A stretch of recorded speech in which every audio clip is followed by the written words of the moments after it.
Come on in, you guys. Welcome to the show. This is the Arroyo Show. I'm Brandon Arroyo. If it's your first time here, please give it a thumbs up and a subscribe. We have a great guest here for you today from the movie Made in Italy. Joining us on the line right now, Gianmarco Tavani. How are you today? There he is. Very good. To be here with you. Yeah, it's so good to chat with you as well. It's you were just telling me you've been on the move today. Tell me where you are right now. Yeah, I was in the move. I woke up in Geneva because parallel to the acting career, I have a fashion brand. I'm a pure. I don't want to make a commercial today, but so I'm moving around with the brand. And when I'm not moving with the brand, I'm working as an actor. So I split the two lives.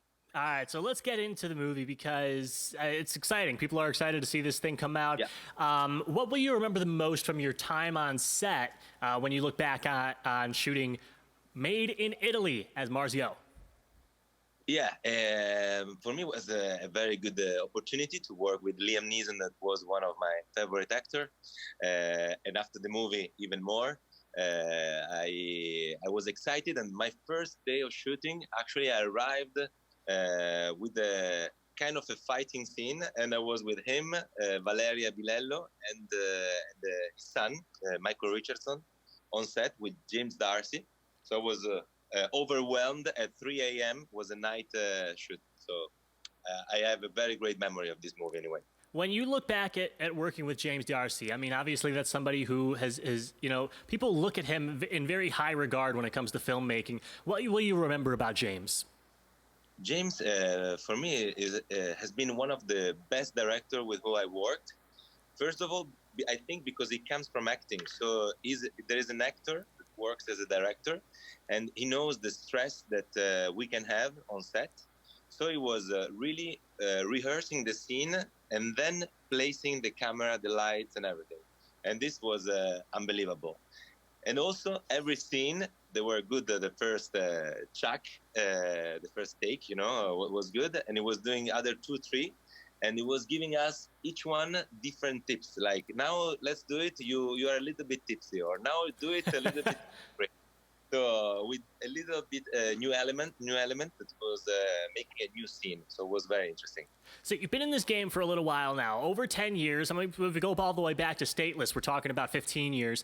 But sort of the war was back in 2009.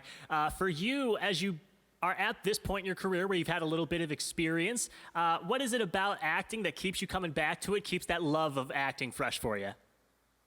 Well, for me, acting is a play. It's a game. So I really love the even action movie that in Italy we don't shoot a lot, and it's my dream, honestly. Maybe James Bond one day, but this type of acting is my favorite style at the moment. So it's a place where I can express myself, of course, but playing with the others and take the breath on set, to breathe on set. I don't like to prepare too much the scene before. I like to live the moment. And it's so exciting to, you switch back and forth between film and doing some stuff on television, TV series. And it's so different when you look at the difference between shooting film versus shooting something for TV. What are the biggest differences that you've seen when you shoot something for a film that's like a longer thing like that versus when you go in for a TV, which a lot of times you can knock out in a couple hours in the afternoon? Yeah, well, now actually TV shows sometimes, or also Netflix, we can add to that. They're very well done. They take the time and they are very carefully. Before, when I was shooting like CSI in Italy or something similar, we had to shoot many scenes every day. So it was a little bit rough in the way of was prepared. But now I see kind of a similar angle because TV is almost passing cinema in Italy, at least. So everybody watch on Netflix and Amazon Prime, different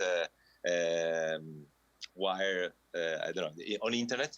So for me, today is the same. The different part when I'm in TV is when I'm presenting. Sometimes I do presenting, and I do like that type of role because it's quite improvised. And as I was telling you, when I act, I don't like too much have a script all the time, but take the breath on set. For those of us that are in the United States over here, because the vast majority of my audience is in the U.S., for people like yourself that are getting into acting and cinema in Europe. What does the process look like over there? Is there a certain place that as far as acting schools, are there a lot of options for acting coaches for you to work with in addition to what you have at university?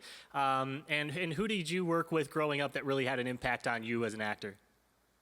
Well, I grew up in a very different way. I was very shy when I was 16, and my father brought me to theater in order to open a bit myself because I was not talking to anyone. So I started acting in Italy. Then I grew up in France. So my real cinema school, acting school, was in France, in Paris for 2 years.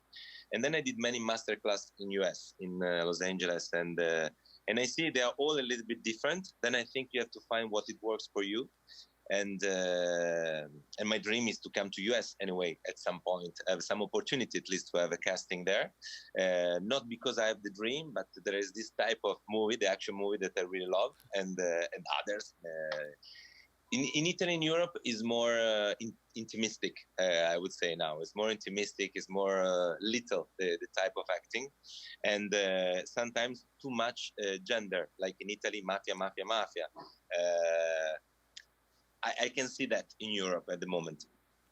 You can see him in the film Made in Italy right now, going to be coming out very soon. Marzio, they're playing the role of Marzio, rather. It's going to be an exciting time, Gianmarco. So when you begin to have these moments where the filming is complete and you're now waiting for a project to come out, do you have like that anxiousness to see the movie? Are you looking forward to it? Because it's always like that time between when it's done and when you can actually talk about it is always such a time period of like, keeping your mouth shut and not being able to talk too much. No. Super excited. I'm never. There are a lot of actors they don't want to see themselves because they are scared to see. I'm very curious. I know James Darcy never let me see any bit of the screen, even when I was not shooting. Let me see. No, so I don't know anything about the images. So I'm very, very curious. I just saw the trailer, and we are in contact. So sometimes he shoot me some tips. So let's see. I can't wait.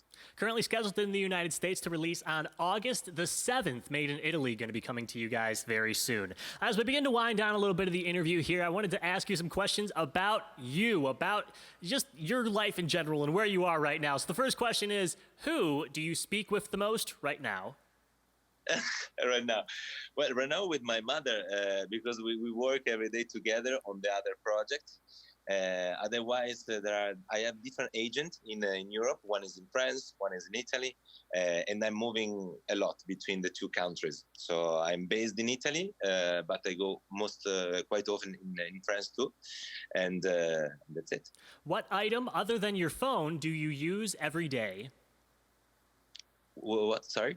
What item do you use every day other than your phone? My skateboard. Oh, okay. Really? You skateboard? I love longboard. So I go with my longboard everywhere, especially in Milan and Paris. I was always with my longboard. And maybe this is the other two. How long have you been on the longboard?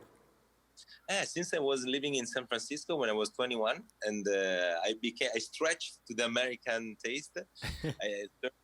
I started surfing when I was there, and I kept it. So in Italy, everybody makes fun of me because it's not normal, an Italian guy with a skateboard. But I mean, I know I'm different now. I'm weird. I'm a weird Italian. When did you know that you wanted to get involved with acting? Actually, it happened in San Francisco. I was 21, and I was working as a waiter in a restaurant in Columbus Avenue. And Andy Garcia, Samuel Jackson they were shooting a movie in front of us, and they were coming to eat in the restaurant, Italian restaurant. And so when I was watching this, the cameras, was very inspiring. And I spoke to Andy. He entered, and he said, well, "Why don't you try?" I said, "No, I'm Italian. It's impossible. I think I'm Cuban, so if I try, you should try." And then I took a chance to go in a school called ECT in San Francisco, and I did just 2 weeks. But for me, it was the starting, the feeling. I had the feel. I had the feel that. Where is your dream vacation? Dream vacation? Well, I like maybe a wild island. I love the sea, but I like also to do activities like surfing or also scale mountains, go wild, go like a little bit like Castaway. So maybe leave just with a ticket and luggage and discover South America at this moment. I would like to. And then finally, how do you define success? Success. Well, success for me it would be when I feel I'm happy. You know, the happiness feeling. You wake up happy and you go to sleep happy. I think it's a big success for ourselves. For the people is when, for in general, you have success when I think you realize your not your dream, but you hit your target. So I have kind of some target in my mind, and I always put them a little bit far now at the moment. So, but I'm happy every day. So I think I'm successful now. He is Gianmarco Tavani. You can see him in the film Made in Italy coming out on August the 7th, 2020. We really look forward to seeing that and checking that out. Gianmarco, thank you for giving us so much of your time today. Thank you. Thank you very much.